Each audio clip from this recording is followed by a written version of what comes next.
ಗಿರಿಶಿಖರದ ಒಂಟಿತನದಲ್ಲಿ ವಯಸ್ಸಾದ ಒಬ್ಬ ವೃದ್ಧ ಒಂಟಿಯಾಗಿ ವಾಸಿಸುತ್ತಿದ್ದ. ಒಂದು ಬೆಳಗಿನ ಜಾವದಲ್ಲಿ ಅವನು ಗಿರಿಗಳ ನಡುವೆ ನಡೆಯುತ್ತಿರುವಾಗ ದೂರದಲ್ಲಿ ಒಬ್ಬ ಸುಂದರ ಯುವತಿ ಕಾಣಿಸಿಕೊಂಡಳು. ಆಕೆ ಕಂದರದ ಅಂಚಿನಲ್ಲಿ ನಿಂತಿದ್ದಳು. ಒಂದು ಕ್ಷಣದಲ್ಲಿ ತನ್ನ ಜೀವನವನ್ನೇ ಕೊನೆಗೊಳಿಸಲು ಸಿದ್ಧವಾಗಿದ್ದಂತೆ ವೃದ್ಧನು ಧೈರ್ಯವಾಗಿ ಆಕೆಯ ಕೈಯನ್ನು ಹಿಡಿದು ಬಲವಾಗಿ ಹಿಂದಕ್ಕೆ ಎಳೆದನು. ಕೋಪಗೊಂಡ ಆ ಯುವತಿ, ನೀನು ಯಾಕೆ ನನ್ನನ್ನು ತಡೆದೆ? ನನ್ನ ಜೀವನ ನಾನೇ ನೋಡಿಕೊಳ್ಳುತ್ತೇನೆ ಎಂದು ಕಿರಿಚಿದಳು. ಆದರೆ ವೃದ್ಧನು ಮತ್ತೊಮ್ಮೆ ಆಕೆಯನ್ನು ಗಟ್ಟಿಯಾಗಿ ಹಿಡಿದುಕೊಂಡನು. ಆಕೆ ಬಿಡಿಸಿಕೊಳ್ಳಲು ಯತ್ನಿಸಿದರು. ಅವನು ಬಿಡಲಿಲ್ಲ. ಶಾಂತವಾಗಿ, ನೀನು ಏನು ಮಾಡುತ್ತಿದ್ದೀಯ? ನಿನಗೆ ನನ್ನಿಂದ ಯಾವುದಾದರೂ ಸಹಾಯ ಬೇಕೇ ಎಂದು ಕೇಳಿದನು. ಆ ಯುವತಿಯ ಕಣ್ಣೀರು ತಡೆಯಲಾಗದೆ ಹರಿಯಿತು. ನನ್ನ ಗಂಡ ಕಾಣೆಯಾಗಿದ್ದಾನೆ. ಮನೆಯವರು ನನ್ನನ್ನು ತೊರೆದಿದ್ದಾರೆ. ನನಗೆ ಆಶ್ರಯವಿಲ್ಲ, ಯಾರೂ ಇಲ್ಲ ಎಂದು ಆಕೆ ಗೋಳಾಡಿದಳು. ವೃದ್ಧನ ಕಣ್ಣುಗಳು ಆಕೆಯನ್ನು ಕರುಣೆಯಿಂದ ನೋಡಿದವು.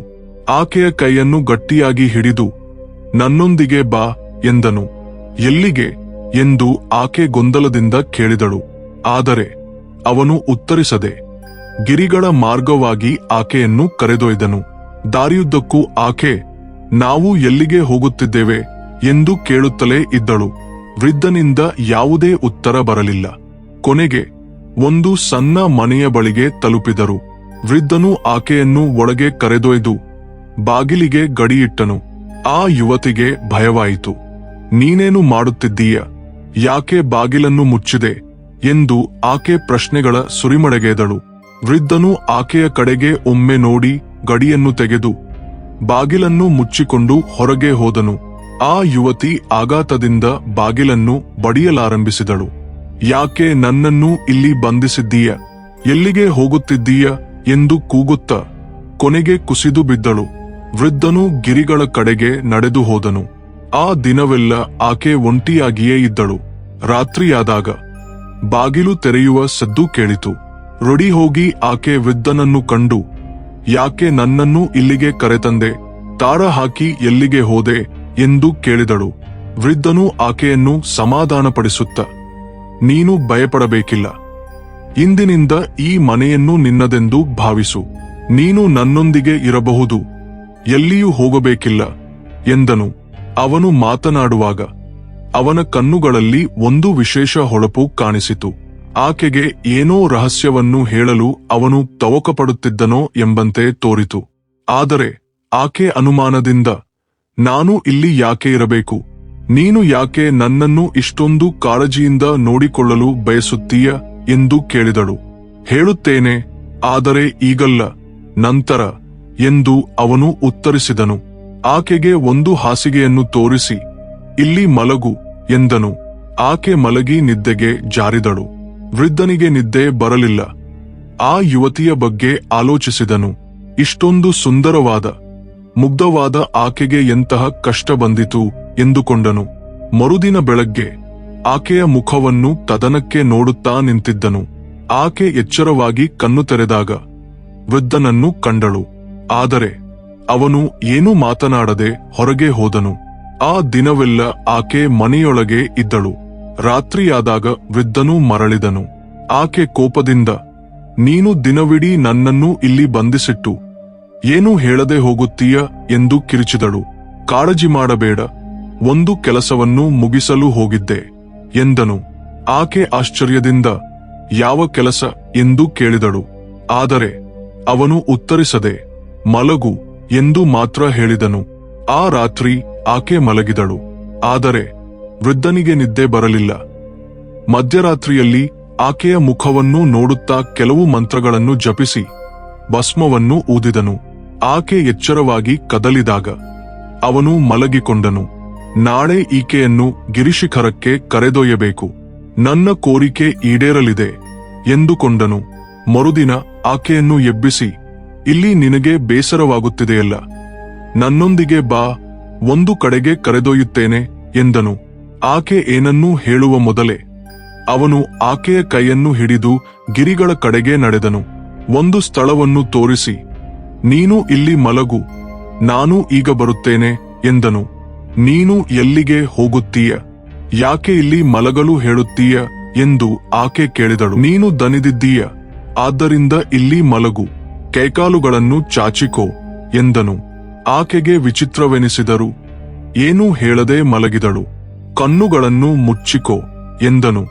ಯಾಕೆ ಎಂದು ಆಕೆ ಪ್ರಶ್ನಿಸಿದಳು. ನಾನು ಹೇಳುವವರೆಗೂ ಕಣ್ಣು ತೆರೆಯಬೇಡ ಎಂದು ಕಟ್ಟಿನಿಂದ ಹೇಳಿದನು. ಆಕೆ ಕಣ್ಣು ಮುಚ್ಚಿಕೊಂಡಳು. ವೃದ್ಧನು ಆಕೆಯ ಬಳಿಗೆ ಬಂದು ಆಕೆಯ ಮುಖವನ್ನು ನೋಡಿ ಮತ್ತೆ ಮಂತ್ರಗಳನ್ನು ಜಪಿಸಿ ಭಸ್ಮವನ್ನು ಊದಿದನು. ಕೆಲವು ಕ್ಷಣಗಳ ನಂತರ ಎದ್ದು ನಿಂತುಕೋ, ಆದರೆ ಕಣ್ಣು ತೆರೆಯಬೇಡ ಎಂದನು. ಆಕೆ ಎದ್ದು ನಿಂತಳು. ಯಾಕೆ ಕಣ್ಣು ತೆರೆಯಬಾರದು ಎಂದು ಕೇಳಿದಳು.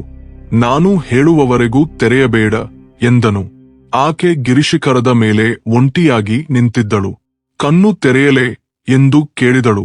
ಯಾರೂ ಉತ್ತರಿಸದಿದ್ದಾಗ ಕಣ್ಣು ತೆರೆದು ಸುತ್ತಲೂ ನೋಡಿದಳು. ವೃದ್ಧನು ಆಕೆಯನ್ನು ಬಿಟ್ಟು ಹೋಗಿದ್ದನು. ಈ ವೃದ್ಧನು ಒಳ್ಳೆಯವನಲ್ಲ, ನಾನು ಮೂರ್ಖಳಂತೆ ಇವನನ್ನು ಯಾಕೆ ನಂಬಿದೆ ಎಂದುಕೊಂಡು ಆಕೆ ರಾತ್ರಿಯವರೆಗೂ ಅವನಿಗಾಗಿ ಕಾಯುತ್ತ ಕುಳಿತಳು. ರಾತ್ರಿಯಾದಾಗ ವೃದ್ಧನು ಮರಳಿದನು. ನೀನು ಕಣ್ಣು ಮುಚ್ಚಿಕೋ ಎಂದು ಹೇಳಿ ನನ್ನನ್ನು ಬಿಟ್ಟು ಹೋಗಿದ್ದೀಯ, ಯಾಕೆ ಇಂತಹದ್ದನ್ನು ಮಾಡುತ್ತೀಯ ಎಂದು ಆಕೆ ಕೇಳಿದಳು. ಅವನು ಆಕೆಯ ಕಣ್ಣುಗಳನ್ನು ನೋಡುತ್ತ, ನಾನು 2 ದಿನ ಇಲ್ಲಿದ್ದೆ, ನೀನೂ ಇಲ್ಲಿದ್ದೆ, ಇದು ಕೊನೆಯ ದಿನ, ಈ ರಾತ್ರಿಯನ್ನು ನಾವಿಬ್ಬರೂ ಒಟ್ಟಿಗೆ ಕಳೆಯಬೇಕು ಎಂದನು. ಯಾಕೆ ಈ ಗಿರಿಯ ಮೇಲೆ ಕಳೆಯಬೇಕು, ನಿನ್ನ ಆಲೋಚನೆಗಳು ಸರಿಯಿಲ್ಲ ಎಂದು ಆಕೆ ಕಿರಿಚಿದಳು. ಇದು ನಮ್ಮ ಕೊನೆಯ ರಾತ್ರಿ, ಇಲ್ಲಿ ಕಳೆದರೆ ಎಲ್ಲವೂ ಒಳ್ಳೆಯದಾಗುತ್ತದೆ, ದಯವಿಟ್ಟು ನನ್ನ ಮಾತನ್ನು ಕೇಳು ಎಂದನು. ಆಕೆ ಕೋಪಗೊಂಡು, ನೀನು ನನ್ನಿಂದ ಏನನ್ನೋ ಬಯಸುತ್ತಿದ್ದೀಯ ಎಂದಳು. ವೃದ್ಧನು ಧ್ವನಿಯನ್ನು ಎತ್ತಿ, ಈ 1 ದಿನ ನನ್ನ ಮಾತನ್ನು ಕೇಳು, ಈ ನೆಲದ ಮೇಲೆ ಮಲಗು, ಆಗ ನಿನಗೆ ಎಲ್ಲವೂ ತಿಳಿಯುತ್ತದೆ ಎಂದನು. ಭಯದಿಂದ ಆಕೆ ಮಲಗಿದಳು.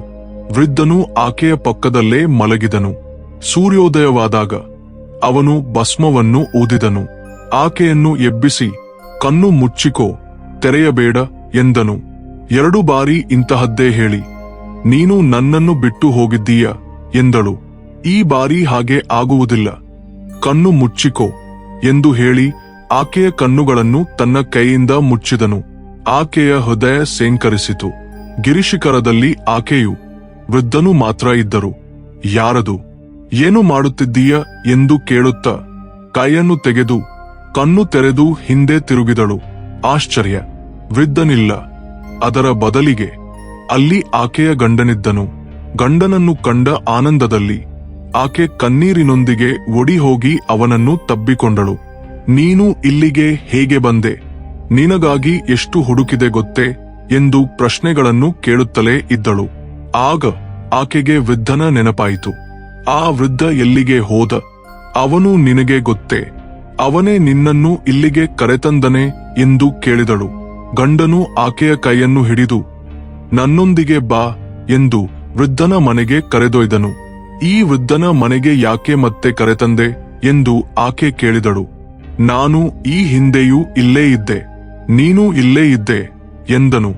ಆಕೆ ಆಶ್ಚರ್ಯದಿಂದ, ನಿನಗೆ ಹೇಗೆ ಗೊತ್ತು ಎಂದಳು. ನನಗೆ ಎಲ್ಲವೂ ಗೊತ್ತು, ನಿನಗೆ ಒಂದು ವಿಷಯವನ್ನು ಹೇಳಬೇಕು ಎಂದನು. ನಾನು ಮನೆಗೆ ಬರುವಾಗ ಒಬ್ಬ ಯುವತಿ ಕಾಣಿಸಿಕೊಂಡಳು. ಆಕೆ ವಿಚಿತ್ರವಾಗಿ ವರ್ತಿಸಿದಳು. ನನ್ನನ್ನು ಮದುವೆಯಾಗು ಎಂದು ಕೇಳಿದಳು. ನಾನು ಈಗಾಗಲೇ ಮದುವೆಯಾಗಿದ್ದೇನೆ ಎಂದೆ. ಕೋಪಗೊಂಡ ಆಕೆ ನನ್ನ ಮೇಲೆ ಏನೋ ಮಾಟಮಂತ್ರ ಮಾಡಿದಳು. ನಾನು ವೃದ್ಧನಾಗಿ ಬದಲಾದೆ. ಮನೆಗೆ ಹೋಗಬೇಕೆಂದಿದ್ದರು. ನೀನು ನನ್ನನ್ನು ಗುರುತಿಸುವುದಿಲ್ಲ ಎಂದು ಭಯವಾಯಿತು. ಒಬ್ಬ ಮುನಿಯನ್ನು ಭೇಟಿಯಾದೆ. ಅವನಿಗೆ ನನ್ನ ಕತೆಯನ್ನು ಹೇಳಿದಾಗ ಒಂದು ಮಂತ್ರವನ್ನು ಕಲಿಸಿದನು. ನಾನು ಒಂಟಿಯಾಗಿರಬೇಕು. ನೀನು ನನ್ನ ಬಳಿಗೆ ಬಂದಾಗ ಕೆಲವು ಮಂತ್ರಗಳನ್ನು ಜಪಿಸಬೇಕು. 3 ದಿನಗಳ ಕಾಲ ಹೀಗೆ ಮಾಡಿದರೆ ನಾನು ಮತ್ತೆ ಸಾಮಾನ್ಯನಾಗುತ್ತೇನೆ ಎಂದನು. ಈಗ ಅದೇ ಆಗಿದೆ ಎಂದನು. ಆಕೆ ಆಶ್ಚರ್ಯದಿಂದ ಗಂಡನನ್ನು ಗಟ್ಟಿಯಾಗಿ ತಬ್ಬಿಕೊಂಡು, ನನ್ನನ್ನು ಕ್ಷಮಿಸು ಎಂದಳು. ನೀನು ಕಾಳಜಿ ಮಾಡಬೇಡ. ನೀನು ನನ್ನನ್ನು ಗುರುತಿಸದಿದ್ದರೂ ನಿನ್ನ ಪ್ರೀತಿಯ ಆಳವನ್ನು ತೋರಿಸಿದೆ ಎಂದು ಅವನು ಪ್ರೀತಿಯಿಂದ ಹೇಳಿದನು. ಈಗ ಹೇಳು, ಆ ವೃದ್ಧ ಒಳ್ಳೆಯವನೇ ಎಂದು ಕೇಳಿದಾಗ ಹೌದು ಎಂದಳು. ಆ ದಂಪತಿಗಳು ಬೇರ್ಪಟ್ಟಿದ್ದವರು ಮತ್ತೆ ಒಂದಾದರು. ಈ ಕಥೆಯಿಂದ ನಾವು ಏನನ್ನು ಕಲಿಯಬಹುದು? ಶುದ್ಧ ಹೃದಯವಿದ್ದರೆ ಯಾವ ಶಕ್ತಿಯೂ ನಮ್ಮನ್ನು ಏನೂ ಮಾಡಲಾರದು.